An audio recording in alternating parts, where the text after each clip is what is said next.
Welcome, everybody. My name is Elizabeth Roberts. As Danielle said, I am a psychologist at Lester B. Pearson School Board, member of Center of Excellence for Mental Health, and I'm happy to be here with you this evening talking about parents supporting the emotional development of children.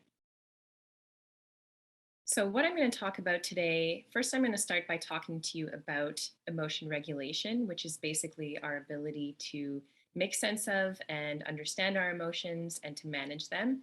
I'm going to define that for you a little bit more specifically and break it down into skills. So what skills specifically are involved in emotion regulation, skills that we can help coach our children to develop. I'll also talk a bit about defining success because I think it's important when we're talking about big feelings and big behaviors that we have a sense of what does success feel like. Sometimes we feel like we're not successful when we're dealing with these big emotions as they come up. So understanding the process and what realistically it looks like. I'll talk a bit about setting the stage. What do we bring into the situation when we're trying to help our kids develop their own emotional skills? How do we influence the weather of our home? How do we set the tone? And what is important to think about when we're entering into those interactions with our child, as that's very important. And then I'm going to give you my favorite script, which is the emotion coaching script. This is my favorite go-to script when you're faced with those big feelings, those big behaviors. What do I say? This is what I hear parents commonly asking me and teachers as well. What do I say when my child is, angry, upset, frustrated, shut down, not feeling well? Doesn't want to persist, and how do I get them through that? So I'm going to walk you through some steps that you can apply to almost any situation, a general framework with a great script. And then we'll end with some resources, some great books to read and suggestions for you, and some ideas of where you can go for more help or more support if you feel like you need it. So first thing I'm going to talk about is the emotion regulation skills. And as I mentioned, emotion regulation is really at the core of a lot of our success. If we have good emotion regulation skills, we can manage the routines of the day well with all of the little bumps and hurdles and hassles that we face, all of the challenges of going to school, the social conflict, the academic challenges, learning new things, which might be at times scary and difficult and uncomfortable. So good emotion regulation skills, strong skills here are really foundational to our success in many domains of our life. And specifically, what are we talking about? The first skill that is so important is our ability to know what the emotion is. And that might seem very basic, but the first thing I'm going to say to you tonight that's so important is that we can never assume that our kids know what the emotions are. We can't even assume as adults that we necessarily know what emotion we're actually feeling. So starting from a young age, we want to start to teach children about the emotions that they're experiencing, because when they're little, they experience emotion as a physiological response, a big physical burst in their body that they don't necessarily know what it is or understand. So we want to use emotion words and emotion vocabulary to start to name the experience that we're seeing in front of us, which builds that understanding. We also want to help link that to the physical sensation that they feel, and sometimes use imagery to help really illustrate that concept. So for example, I worked with a child the other day who told me that when he was frustrated doing his schoolwork, he felt like he was stuck in the bottom of a well and no one could help him out. And I thought that's a great image, just to describe that feeling of stuckness and frustration. So a lot of just naming and understanding of what the emotion is the first step. The second skill we want to really build is our child's ability to adjust the volume of their emotion. This is also called modulating the emotion, which means moving the intensity up or down. Sometimes if we're feeling immobilized, if we're feeling too down, we're feeling withdrawn, sad, it's preventing us from being able to move forward. We want to bring ourselves back up into a comfortable zone. And sometimes if we're feeling too angry, too anxious, too fearful, too overwhelmed, we want to bring those feelings back down. So we want to stay within a range that's comfortable. So that's the adjusting the volume skill. And then our third skill, and this is so important, is making a skillful choice. In other words, expressing our emotions in a way that gets us what we want and need. So a great example of this is anger. When we feel angry, it's often for a very good reason. It's because our boundaries have been crossed or because we feel we haven't been respected.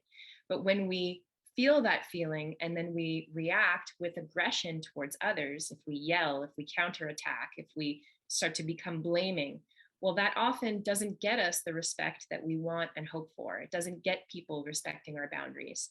So we have to learn skills to express ourselves in a way that gets us what we want and what's aligned with our values. Very important that we understand that emotion regulation skills develop in the context of relationships with safe and trusted others. Number one, of course, is going to be parents and caregivers, followed by our teachers, our coaches, our mentors, and all the other trusted adults that are playing a significant role in our child's life. So on a continuum, we can understand this emotion regulation process. On the left-hand side, we have someone who's very well regulated, who has mastery of the skills I mentioned in the previous slide. Now, I think we're all somewhere in the process of still learning and mastering these skills. I'm a grown-up and I still have moments where I feel big feelings and I need to take some time and space and process and seek support. But for the most part, as adults, we hope that our children will grow up to be able to regulate in most situations. And how we get them there is by co-regulating with them. And what that means in that middle zone is we're coaching them through the steps that they need to understand, make sense of, and sit with those big emotions. And one of the things we need to remember is that this takes time. It takes a long time and it takes a lot of practice. Like any other skill, we learn this by experiencing it, by going through it, the same way that we learn to cook or learn to play basketball. We learn it by doing it and by practicing it. And that is what you do every time you support your child through a big feeling. You offer co-regulation and safety and security and the ability for them to handle it well the next time.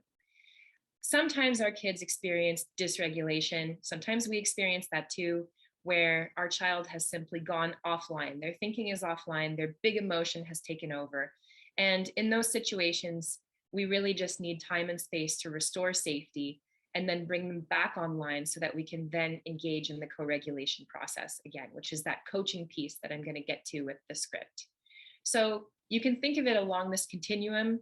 When kids are young and they're just starting to have these big emotions, they experience more episodes of dysregulation when they're little toddlers and they're throwing themselves on the ground and they're throwing things and they're yelling, and that's completely developmentally typical and normal. And as they move through their early childhood into adolescence, they need a lot of our help and support and scaffolding. So that co-regulation is really, really key. They might have to be co-regulated to handle anger, for example, 100 or 1,000 times over the course of that experience with you to really get to a point where they can regulate well on their own. I think it's really important with that in mind that we think about what is success, because sometimes as parents, we have high expectations for ourselves, or we think maybe I'm not doing it right if my child is experiencing these feelings. Maybe they shouldn't experience anger. Maybe they should be happy most of the time. Maybe they shouldn't test my boundaries. And what I want to tell you today is that big displays of emotion mean that we are on some level doing our job. It means you're the safe place. Okay, so keep that in mind. Your child, when they express their emotions and they test your boundaries, that is really what they're supposed to be doing. And that's a good thing because it shows that on some level they feel safe and comfortable to express and explore that with you. So how I define success, and I've read this with other, amazing parenting coaches and psychologists, is when we're being successful, when we're validating their emotions as they come forward, and when we're also finding a way to hold firm boundaries around the expression of that emotion. So we should strive to really coach them through the emotions and maintain our sturdy presence. And for our child, their job is really to express emotions in reaction to our boundaries and to test those boundaries so that they can learn what is appropriate and also what's the impact of their behavior on others. So what that means is, as a parent, if I set a boundary and my child doesn't like it and they have a big behavior in response, that's okay. It doesn't mean I'm not doing my job. It means I am doing my job. And they are going to not like our boundaries. They're going to be disappointed and frustrated and want us to do things differently. So it's their job to respond to our boundaries, but it's not their job to control their boundaries. Likewise, it's not our job as parents to control their emotions. Our job is to just be with them through the emotion. So now I'm going to speak a bit about setting the stage. So when you're faced with a big emotion, a big frustration, a big anger, a big sadness, a big worry, the first thing we want to think about in terms of setting the stage is just how we are entering into the interaction with our child and what we're bringing into the equation. It's important to think of this as, two nervous systems that are in a way syncing up.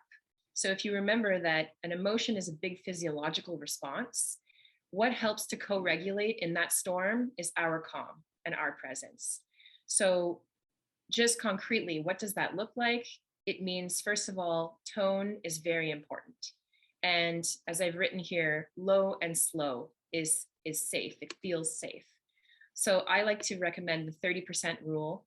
When we match our child's tone or we go bigger than that, we actually lose the opportunity for them to learn about their own internal experience, because children will automatically, if they sense we are upset, they will automatically start to just focus on us and worry about us and want us to be well.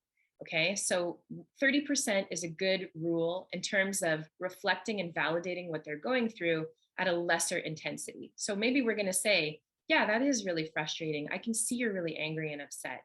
I would be upset too. That makes sense. But you're doing it at a slightly lesser intensity than what they're bringing forward. This is also one of the key ways that we teach children to reduce the volume on their emotion. We literally take it in, we contain it, we reduce the volume for them, and that shows them that it's not a crisis, it's not an emergency, and they can handle it. Our posture is also very important. Nobody likes to be looking at someone who has crossed arms, who's throwing their hands in the air, who's rolling their eyes. These are all danger cues to us, to our nervous system. So again, if we think about it from the perspective of, I want to teach my child to be able to handle this situation so they can go out into the world and handle their frustrations, handle their stress, handle their big moments of anger when they're at work or when they're in their marriage or whatever the case may be, we have to work to actively provide those safety cues so that our child can stay online and take in that lesson. So, just our posture sometimes is something to be mindful of. Are we making good eye contact? Are we maintaining an open stance? And in terms of our physical body, are we, presenting ourselves in a way that feels safe? Generosity is really giving the benefit of the doubt in the same way that we would want it. We wouldn't want to be accused, for example, of doing things on purpose or, being out to get somebody or things like that can feel very much like off-putting to someone. We don't like to have our intentions read for us, generally in a way that's negative. That doesn't feel good to most of us. So we want to give the benefit of the doubt always. And, that can mean saying things like, I know that you're very upset and you're not trying to make things difficult right now, but I also need you to hear me when I say, okay, so benefit of the doubt is very important. And related to that is giving permission for the full range of expression of emotions. So again, and this is something to think about as a parent, are there emotions that maybe I am not so comfortable with? So for example, a lot of us maybe grew up and were told not to be angry. That's a common thing that, we sometimes hear. It's not good to be angry, but it's actually what we want to do is give permission for the emotion. The anger itself is normal and natural. It's what we do with the anger. We want to separate the emotion from the behavior. So we can give permission for the experience that the child is having, no matter what it is, without condoning the behavior. It's the same thing when they push back against our boundaries. You're frustrated. You're allowed to want things for yourself. You're allowed to want to be in charge. Yes, it is frustrating to have to follow us all day and do what we're asking you to do. So we're giving permission for that experience without necessarily agreeing with the way that it's playing out in the behavior. And finally, respect, which is really that we're maintaining that coaching stance rather than depriving the moment. I'm not a big fan. I'm a big fan of natural consequences, but I'm not a big fan of taking things away, whether it be taking away our own time and attention or taking away material things.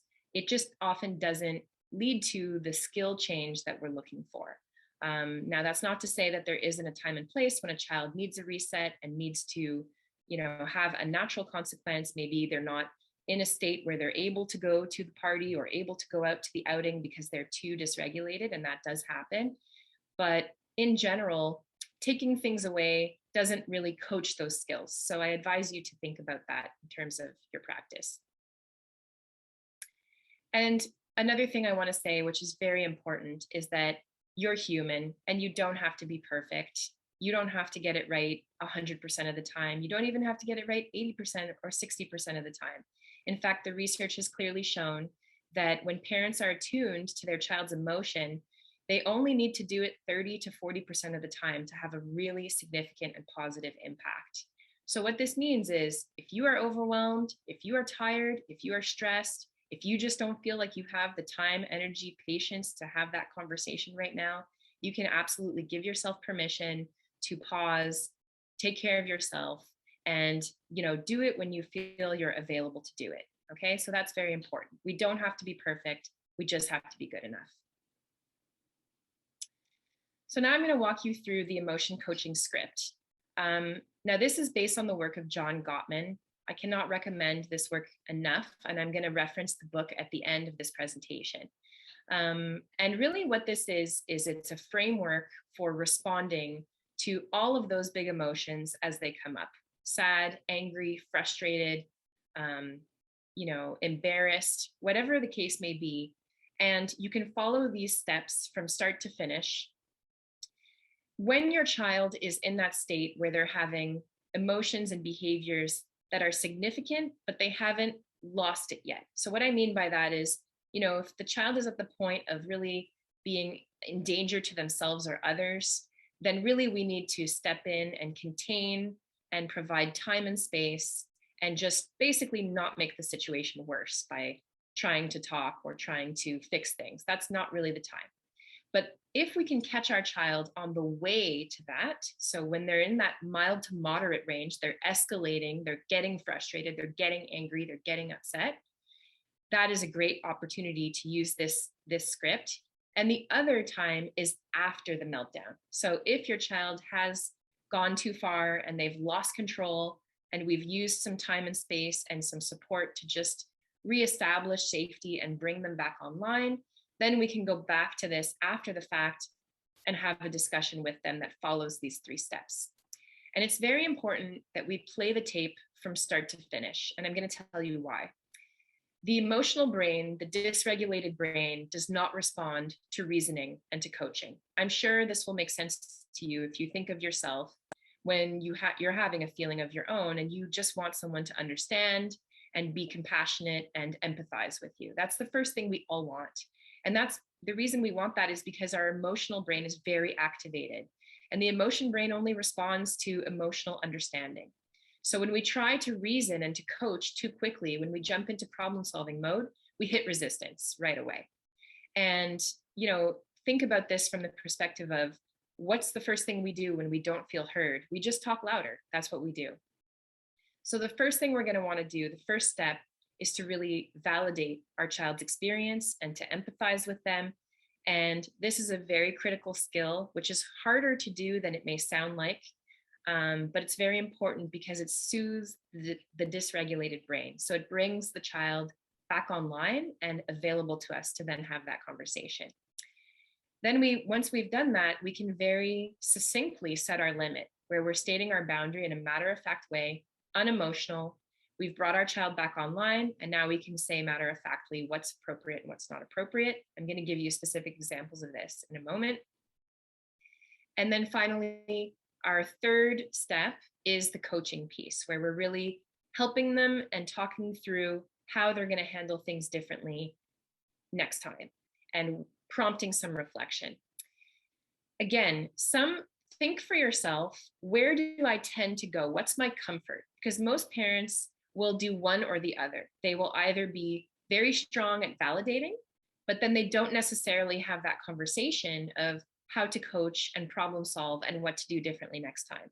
And if we just validate, then we don't really build the skill of handling it differently. But if we run too quickly to the coaching, then the lesson is often lost because, again, we're trying to deal with that resistant brain, which is offline. So now I'm going to walk you through the script in a little more detail. And I just want to mention that this is very effective for kids from early to middle elementary and also teenagers. I really do encourage you to try it at all the ages. And, you know, it really works. It seems I've broken it down into really micro steps here, but in actuality, it can be a couple of minutes. It doesn't have to be a long conversation. So when we're validating, what we're going to do, again, we go back to naming the emotion that we think the child is experiencing. You seem angry. You seem upset. You seem frustrated. And we're going to ask questions, but this is very important. We're not going to ask why. Why do you feel this way? Why? Because we're going to assume actually that our kids don't really know why. And this is especially important for teens. They often lead us down a garden path that may not even be relevant to what the true issue is, or that sort of deflects and creates a bit of a smokescreen. So what we're going to ask instead is what questions and how questions. What happened? How did you feel? Who was there? Who said what? What did that mean to you? And as we're asking these questions, we're gathering info to reflect back. Okay, so it sounds like, you know, you were out at recess and all of your friends were there and they were playing a game and you didn't want to play that game. And when you said that, they said, too bad. Well, we're going to play this game anyway. And then you felt excluded and disappointed. So we're naming the emotion, and that really hurt your feelings. Now we're going to express curiosity. Am I getting this right? Am I on the right track? Don't worry about taking a guess and getting it wrong, because what matters here is that we're present and we're curious and we want to understand our child's emotional experience. So even if we say something where, even if we say, you know, it seems like you're angry and upset, and our child says, no, not at all. That's not how I feel. I feel frustrated. That's totally okay. Because again, it's the fact that we are engaged and we're trying to understand. Sorry, I'm just having an issue here with there we go. Okay. So we're going to express curiosity, and then we're going to validate. When we get it right, we're going to really validate the feeling. Your feelings make sense. I appreciate where you're coming from. I'm sure a lot of people would have felt that way. I believe you. I believe that this mattered to you. You know, what a shock. You must have felt so discouraged, so surprised, so disappointed. So we're really just actively paraphrasing and validating. We're not talking about our own experiences. We're not encouraging them to think differently about the situation. We're also not condoning the behavior. So again, that's very important that we're differentiating this, because we can validate our child's perspective and their emotion without agreeing with what they did or chose to do. And so that's a very important distinction. And in this step, we're really just trying to understand from their perspective and making them feel fully understood. One of the psychologists that I read a lot from her says empathy is really transmission of information between two people. So it's making sure that the other side feels fully understood. Okay, so if we've done the first step and we've really done our job in terms of narrowing in on the child's experience and validating that, then we can usually see that our child has calmed down and relaxed and is more open to our feedback, and we can start to set a limit, but in a very matter-of-fact way. So this is where we make a clear statement where we're separating emotion and behavior. It's okay to feel whatever it is, but it isn't okay to. So for example, it's normal to feel embarrassed, but I need you to tell me the truth about what happened. So this might be a statement we make after our child has really avoided telling us the truth. It's okay to feel angry, but it is not okay to punch, kick, yell, scream, insult. So again, we're separating those two things. It's okay to feel frustrated, but it isn't okay to hurt others in response or to ignore what I'm asking or to give up. So we're really making a clear boundary here. And again, if we have successfully soothed that dysregulated brain with our validation and our understanding, this usually lands really clearly and the child is open to hearing what we have to say. And then that brings us to our final step, which is our coaching step. And this is where we really want to discuss, okay, so now we know this was the scene, this was the scenario, this is what happened, this is how you felt, this is what you chose to do. Okay, so you got really angry and you yelled at your teacher, or you were really frustrated, so you ripped up your paperwork. Um, now we're going to try to create some reflection.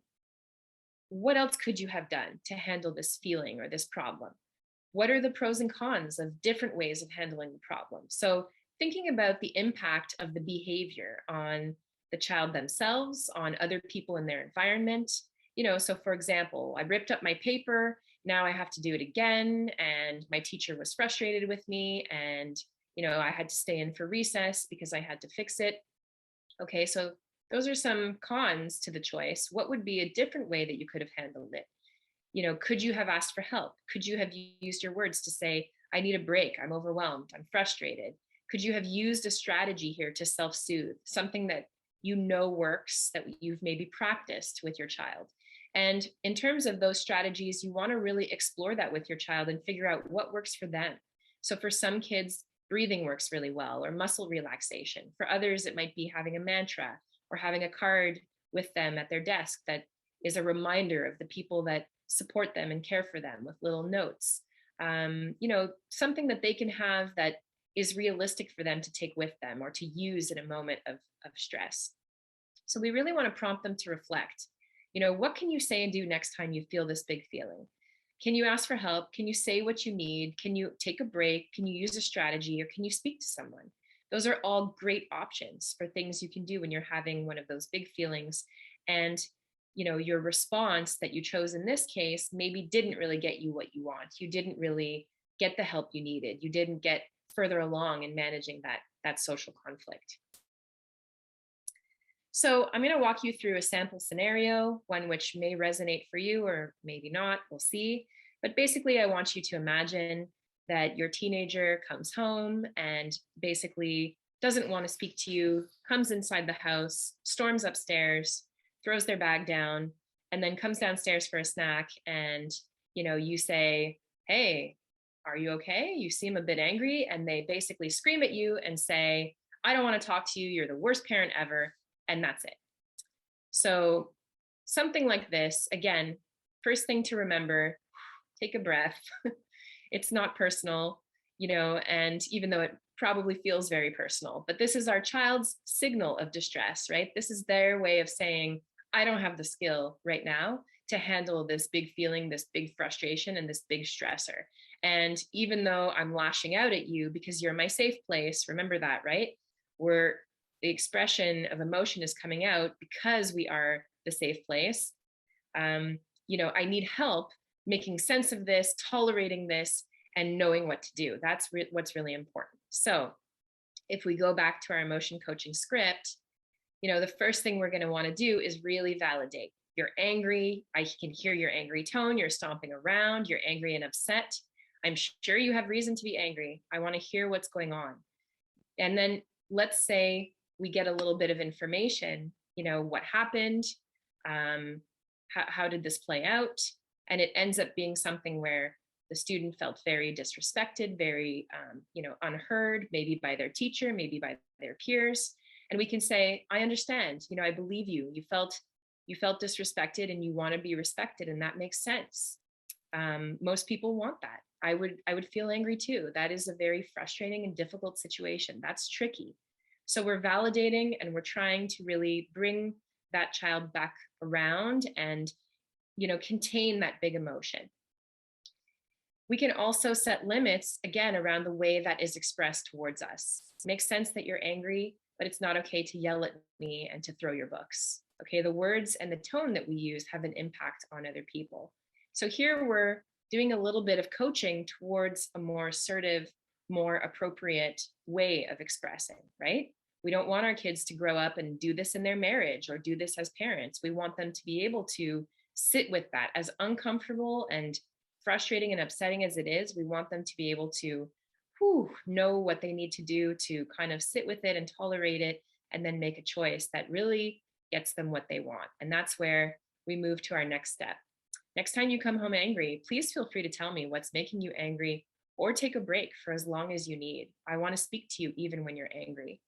So you'll notice here that my target intervention is actually on the expression of anger.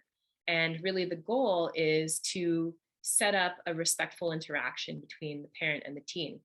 Why I've written it this way is because that is such an important thing, that the way we express our emotions. So we're back to that third skill of skillful expression. We're not going to get our needs met if we are angry and we go out and yell at people in the world. That just doesn't get us what we need. Usually anger is a sign of hurt or some other emotion, or it's a sign of, as I mentioned, feeling that we've been sort of stuck in a corner where our boundaries have been crossed, or we've been disrespected. And so all of those things can be discussed and unpacked if we're having a conversation. So that's where the coaching would come in, where maybe we're going to do some coaching around, here's how you can express yourself assertively using an I statement, using, making direct requests to others. So again, we're always bringing it back to the skill. And in this process, we do build those regulation skills really well. Validating is what helps the child feel that they understand what the emotion is. That and the setting limits brings down the volume, and then the coaching is what allows them to express it skillfully next time.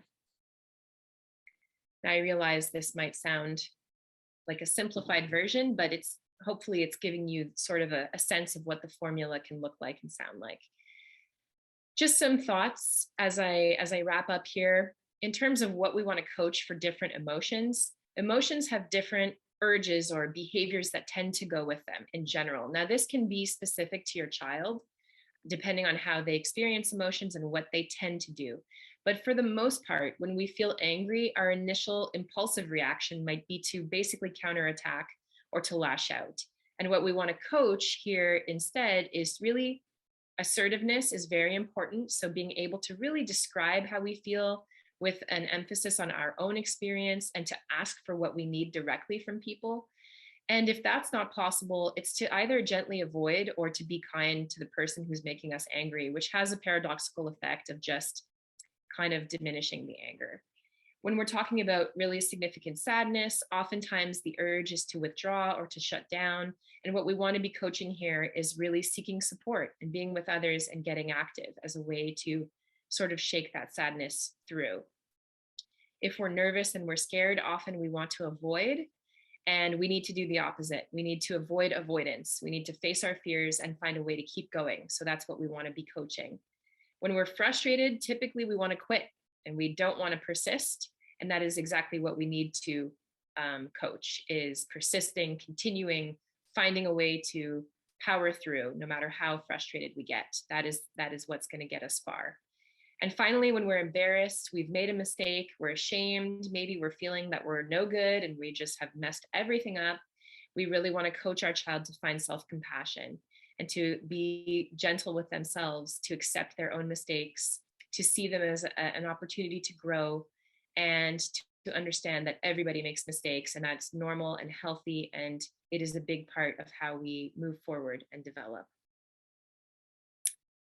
So when we use this approach, what does our child take away? They take away some very important lessons. One is that you can think and feel at the same time. So in other words, we can have big feelings and not be consumed by them. We can still maintain our emotions and our thoughts and think through how to handle this. Emotions lead to actions and we can choose how to react. So again, we're separating the emotion from the behavior. We have a choice if we can understand and regulate well in terms of thinking through what we would do next. There are productive ways to manage all our emotions, even anger, the ones that feel big and dangerous. They're not, they can be managed. We are acceptable to others no matter what we feel. It's a very important lesson, I think. And our relationship continues. Even when mistakes happen, there's an adult in my corner. So just to wrap up, and then I will get to questions. These are some books that I really recommend. Raising an Emotionally Intelligent Child by John Gottman, The Heart of Parenting, is a wonderful read. It will walk you through this in more detail. And really, I couldn't recommend it enough. That one and How to Talk So Kids Will Listen and Listen So Kids Will Talk, which is the foundation actually of the emotion coaching approach. So 2 phenomenal reads. And then also anything by Dan Siegel is great, but I like this one in particular, The Whole Brain Child, 12 Strategies to Nurture Your Child's Developing Mind.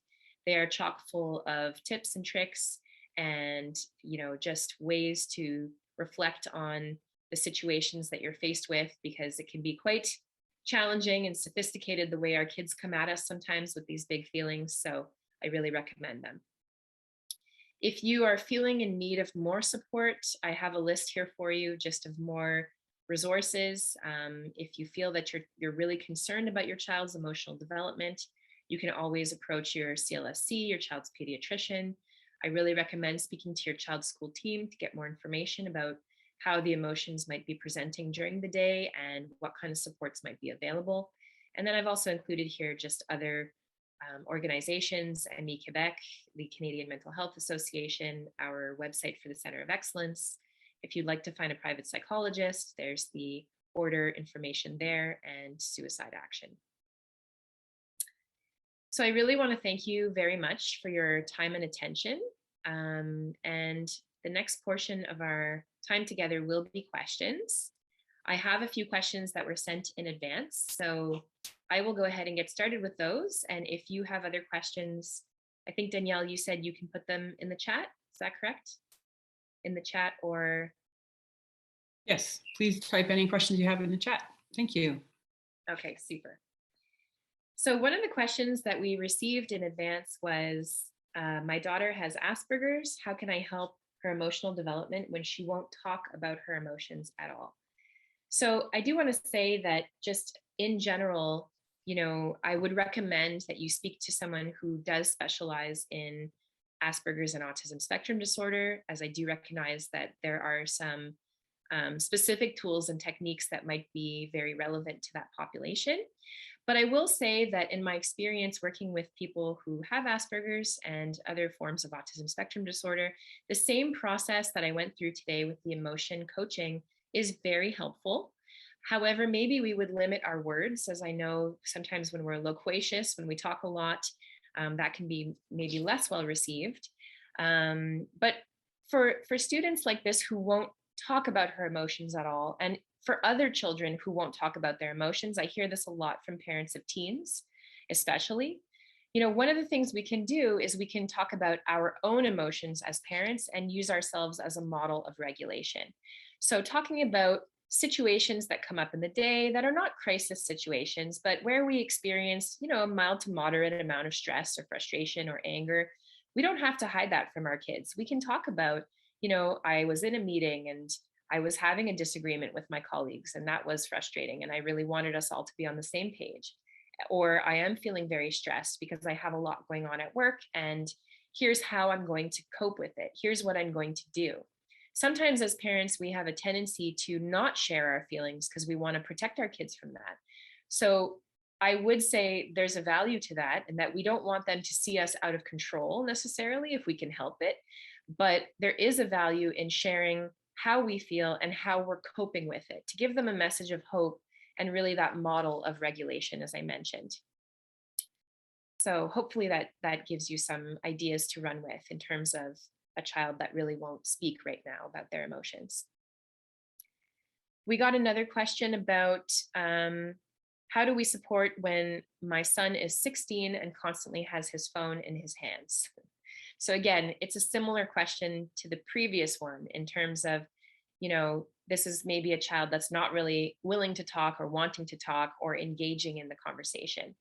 I think, again, the same process with the emotion coaching would apply, but of course, when a child is constantly distracted by their phone, they may not be very available or receptive.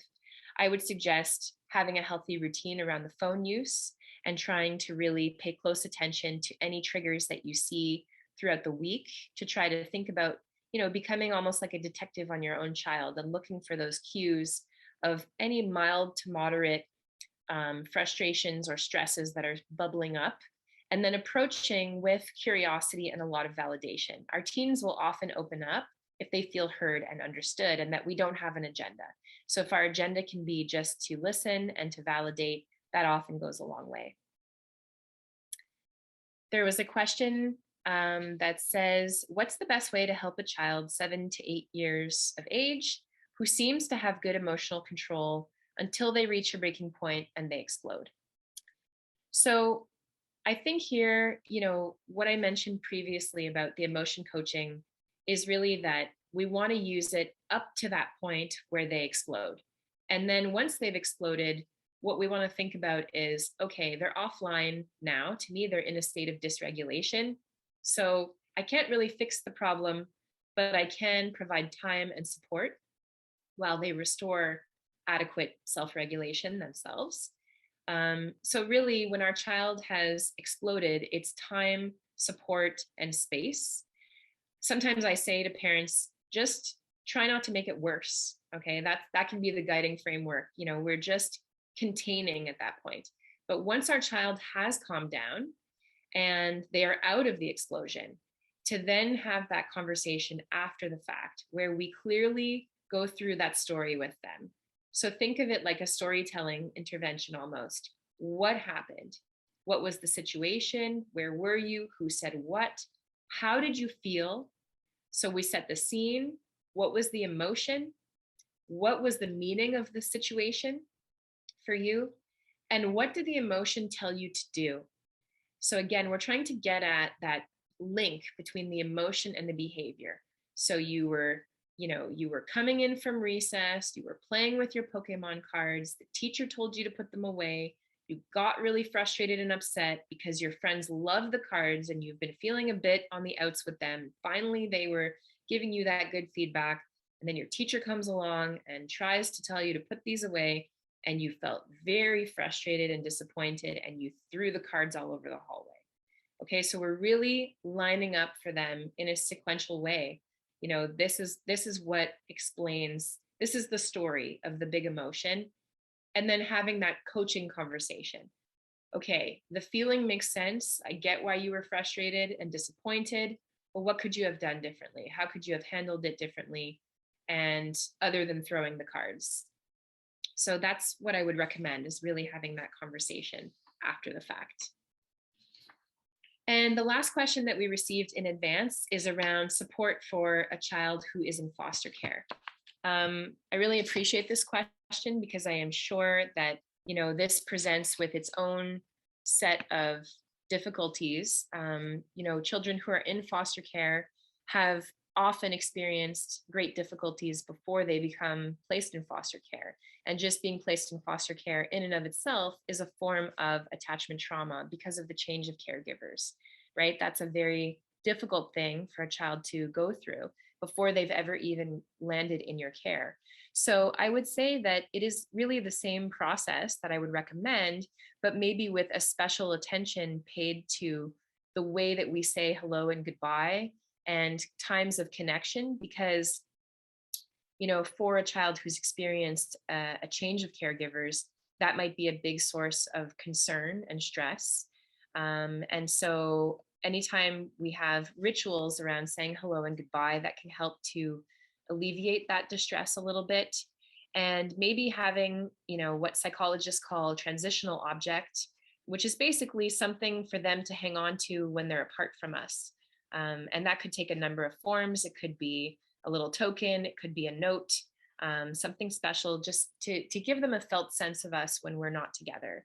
So really carving out, regular and consistent time to connect with them and reinforcing that, we're there and we're present and we want to support them as much as we can.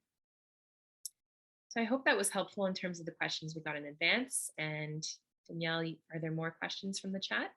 Yes, there are more questions in the chat. So I think we'll just do them in chronological order if we can find time. The first one is just going back to when you're presenting, if you could give an example of the boundary. I know you've covered this in a few ways, but if you could give us an example. Yeah. So a boundary is any behavior essentially that we think, is not something we would want our child to repeat. And so what that could be is, for example, if they're angry and upset and they're yelling and screaming and kicking, we would want to validate the anger, but set boundaries around the physical aggression, which includes our voice, right? Yelling and insulting. It could be a boundary around just really what's appropriate and not appropriate. So, appropriate in terms of our social interactions with our kids and what we expect from them, It could even be things like, how much dessert we offer, how much TV time we offer. So a boundary could be, we have TV for an hour and then we're turning it off and we're sitting down and eating dinner. And so if we use that example, maybe I'm going in to warn my child time is up, and I've stated this to them. This is the time. That's my boundary. And then the child protests and says, no, no, no, I want more time. It's my favorite show. Don't turn it off. Well, this is where, we can validate.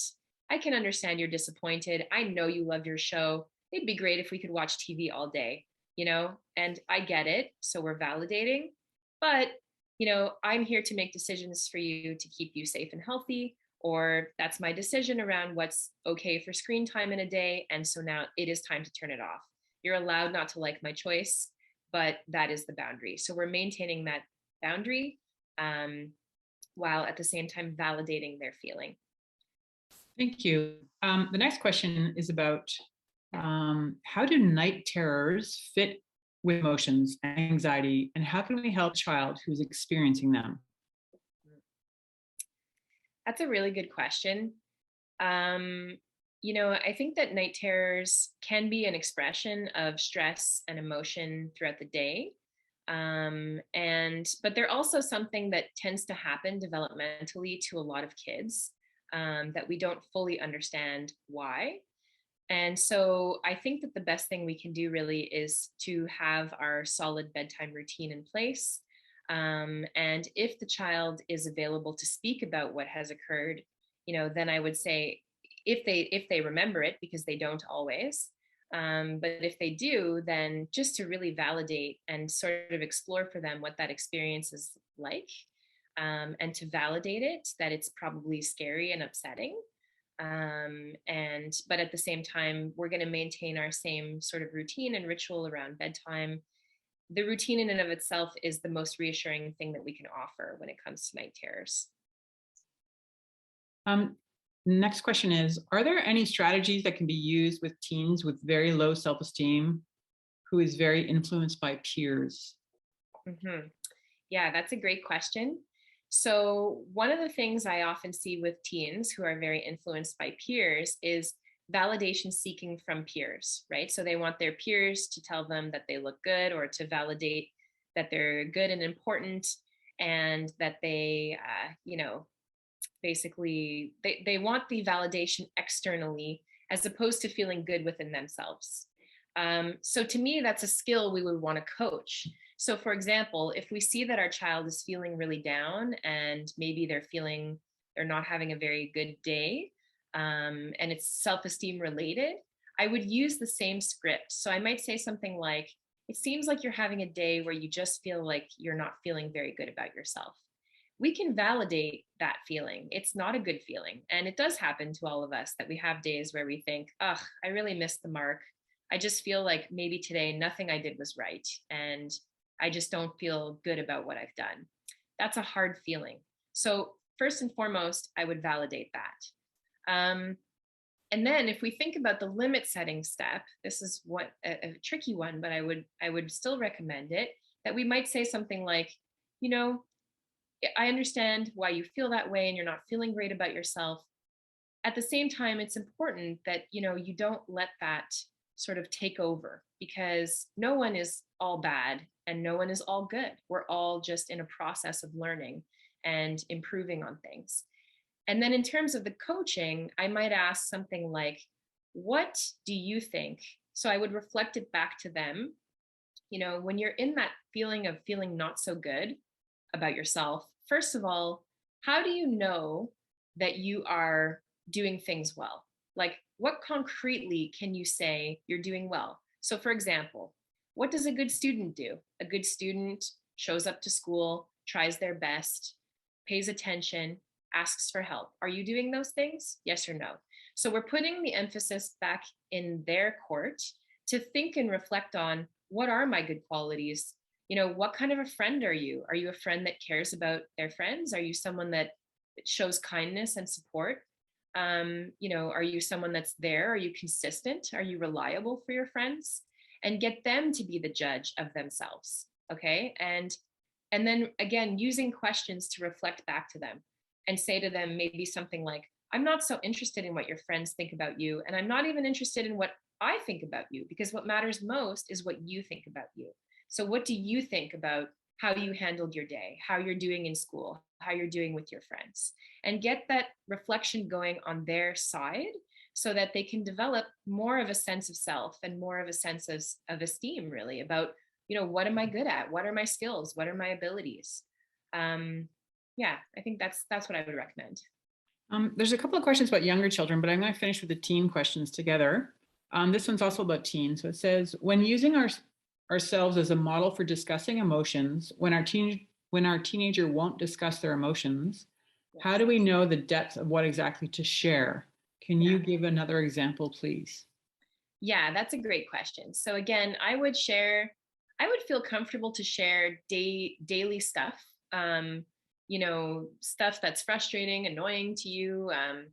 It could be, I will share, for example, a disagreement that I had with somebody, and how that may be upsetting for me. I will share, but always with an emphasis on kind of what's the lesson here and what's the takeaway. So I might say something like, it's hard for me sometimes, when I'm disagreeing with a friend, but at the same time, I understand that people have different perspectives, and that's really important that we talk it through. So, we're always kind of putting the emphasis back on the coping. I'm stressed about all the work I have to do. So I'm going to make sure that I take some time for myself to exercise, and, I'm going to make sure that I get a good sleep tonight, because that's what helps me feel good in my body and makes me feel ready and able to take on the stress of work.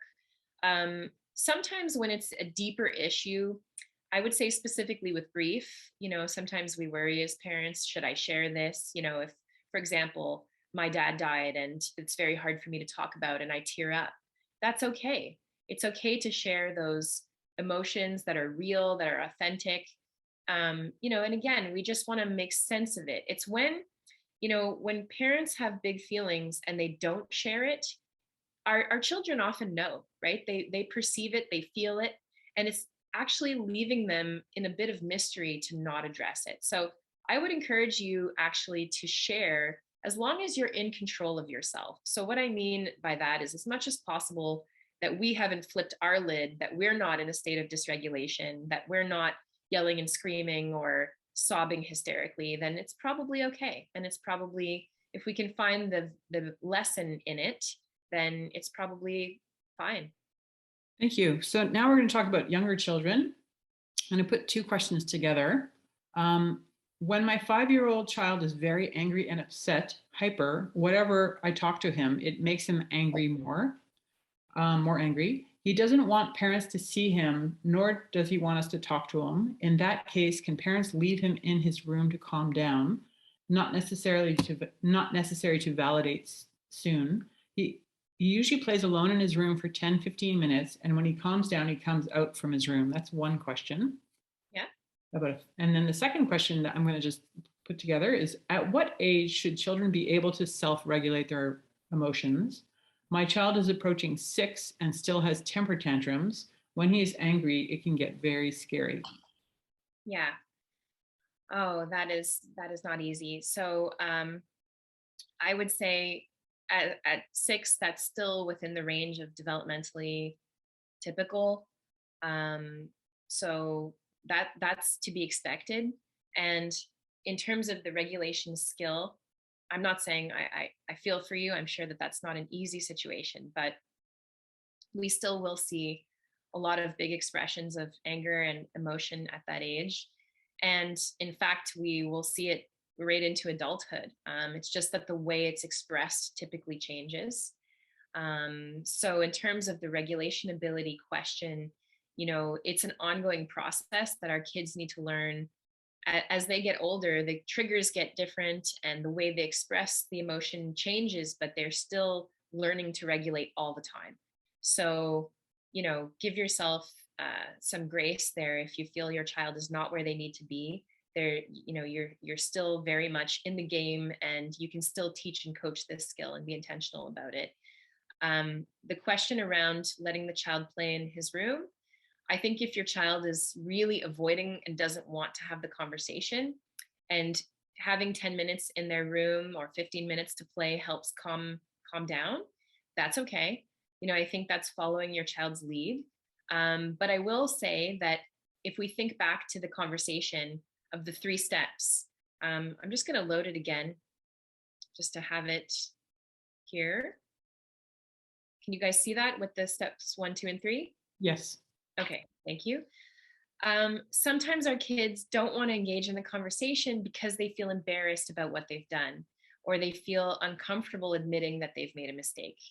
So I would actually start with a conversation around the fact that the conversation is hard. That's where I would start.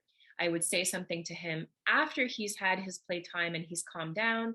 I would say something like, I've noticed that it's hard for us to talk about these things. And when I try to speak to you about your anger, you don't really want to talk to me and you avoid. What's happening there? How does that feel for you when I ask you questions or when I bring this up? So here we are at the validating stage, trying to sort of elicit an explanation from our child, and so that they feel heard and understood around what's happening there. And I would take a guess and I would say something like, I'm wondering if maybe you're feeling a bit embarrassed when I'm commenting or pointing things out that you're doing that maybe you're not supposed to be doing. Is that what you're feeling? And if that's the case, then great. We have now a conversation and we can then set a limit. And the limit might sound something like, I understand it's really hard to talk about when we make mistakes. That makes sense. It's hard for me too. It's not an easy thing to face, the mistakes we've made, but I do really need to talk to you about it so that next time, you have that big anger, we both are better equipped to help you through it, because I need to understand what's happening and you need to learn how to handle that big feeling in your body, because that's not fun. So that's where the limit comes in, where we're setting a gentle boundary. I'm not going to let you opt out of the conversation, but I'm going to support you through it. And then we coach. Okay, so now we're back to, what was the scene that made you angry? What was the situation? And so on and so forth. So I think that's a really great question. It's something that I do hear a lot, that when kids shut down from the conversation, just remember they're probably experiencing embarrassment or shame. And then that can be something that you coach in and of itself. I just want to take this opportunity to thank you, Elizabeth. There are some people thanking you in the chat as they have to say goodbye. It is just a bit past 8. We just have 2 questions to finish up. If anyone does have to go, we understand. We are a little bit over time, and Elizabeth will stay a few minutes just to answer a few questions. So thank you tonight for your time, Elizabeth. Oh, thank you so much for joining us. I really appreciate it. So there's a question that says, what advice would you suggest for helping a child through divorce? Oh, well, I'm going to sound like a broken record. It's going to be the same, the same formula. So, first and foremost, you would want to explore the child's experience of this with them and validate whatever their emotions are. And understanding that divorce is going to be a grief because it is a loss of the family unit, right? And when children experience that change and that loss, they tend to often sort of jump in and out of their grief. So they may have some moments where they express that they're feeling sad about it, or maybe even angry or frustrated with their parents. Why couldn't you guys figure this out? Why couldn't we stay together? And so really the best thing we can do is the same exact process that we're going to ask questions to get at what is their internal experience? How do you feel? What is this like for you? How do you feel towards me and daddy? How do you feel about maybe having to move or being in a new home? And at the same time, we can definitely set limits if the expression becomes inappropriate. So what do I mean by that?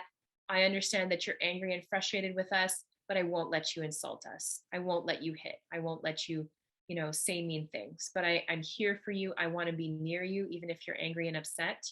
So let's keep talking about it, and just know, and now we're in the coaching part, know that you can come to me anytime and you can tell me how you feel, even if it means you're upset with me. Okay, so I think just giving, again, permission that they can express the full range of their disappointment, discouragement, frustration, upset, that is what's going to help them move through it as fast as possible. Thank you. The last question kind of ties into our next session, which is going to be about like online social media use for our children, but we'll see if it fits in tonight as our closer. It's kind of tying into what you were talking about. So if we repeatedly try to listen and support, but only retracting phones, etc., get the child to listen, then why shouldn't we do so? Sorry, I'm not sure I'm understanding the question. I think the question is basically, you were saying like maybe not to take away devices, or to, I guess it's about taking away children's devices, and if that's the only way they listen, is that a good path to take? Well, I think it's sort of two separate issues. I think it's important for kids to have healthy routines with devices, which includes some time where they don't have access to devices, which is where you're going to get more natural reciprocity with activities and just, engagement. And that's really important for teens, that they do have a little bit of a break, and that we, in a sense, force them to have some socializing as a family. It does send an important message to our teen that, that they are a valued member of the family, as much as they often kick and scream when we're, wanting to do activities as a family. At the same time, it's an important ritual, and it's an important way to maintain a sense of community and cohesion as a family. That said, so that I would say sort of as a separate goal. And then no matter what, though, whatever your teen's routine is right now, or if they don't have that in place right now and you're feeling like that's a big thing to implement, which I do understand, I think I would stick to looking for moments where they feel any sort of stress or frustration, even if it's mild, any little bubbling conflict with a peer, or situation around schoolwork or anything at all, where you can sort of get in there and have that conversation. You'll have to just be creative and look for natural opportunities, and maybe look for expressions of emotion that are more mild, and not, the big situation that maybe your teen is not turning to you for. Thank you so much for your time, Elizabeth. Everyone very much enjoyed it. We're going to be sending out the recording and the slide deck, and it was very informative. So I highly recommend taking the time to read those books. Those books look amazing. I'm going to look them up myself. Great. Well, thank you very much for having me. It was really a pleasure, and I will send the slides. And if anyone has any future questions, I'm happy to correspond by email as well.